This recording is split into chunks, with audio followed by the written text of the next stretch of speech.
So what's the grape we're talking about today? One of my favorite areas in Bordeaux is Sauternes. And I wanted to highlight this specific producer because it's very, very interesting, and we're actually friends with this property. This is called Chateau Raymond Lafon. And Raymond Lafon is quite a interesting property for a number of reasons. Historically, there was a gentleman named Raymond Lafon who actually started this vineyard.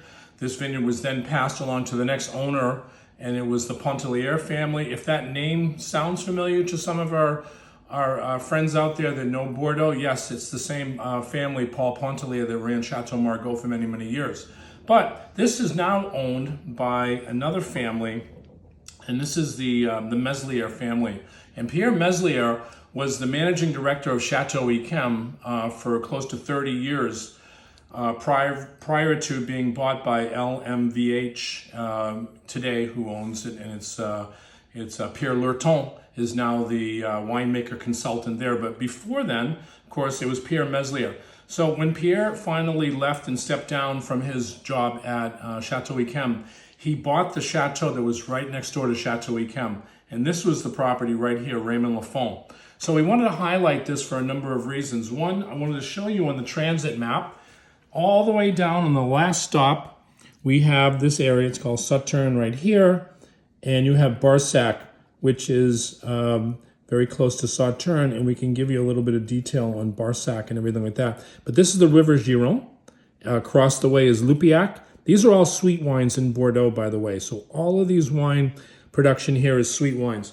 But you can look at the color. It's very golden. This is 80% semillon, 20% sauvignon.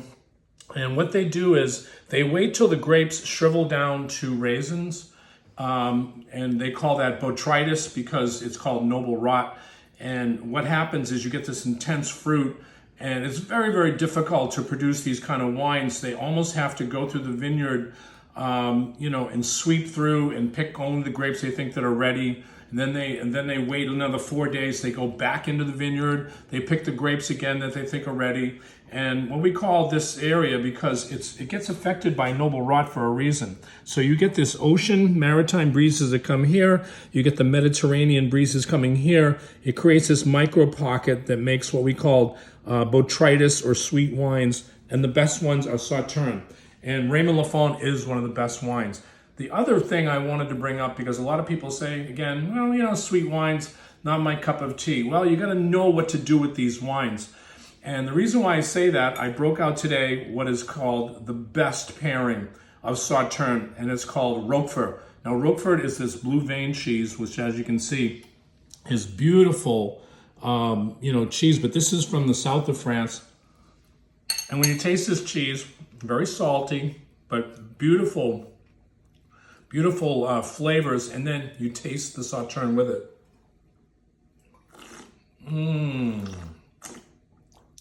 That is one of the few pairings that can actually go with Roquefort. Roquefort is the strongest cheese, beautiful cheese if you like blue vein cheese like Stilton, and Roquefort is obviously one of the best in all of France. And when you pair it with Sauternes, it has to be one of the best cheese and wine pairings that there is.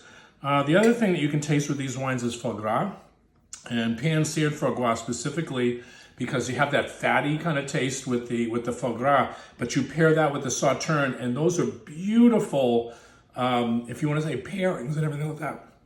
These wines are not just for dessert. You can actually drink these wines as an aperitif. You can drink this wine with the first course, and of course you can drink this wine with the cheese course. But what you want to pair with Sauternes is Roquefort.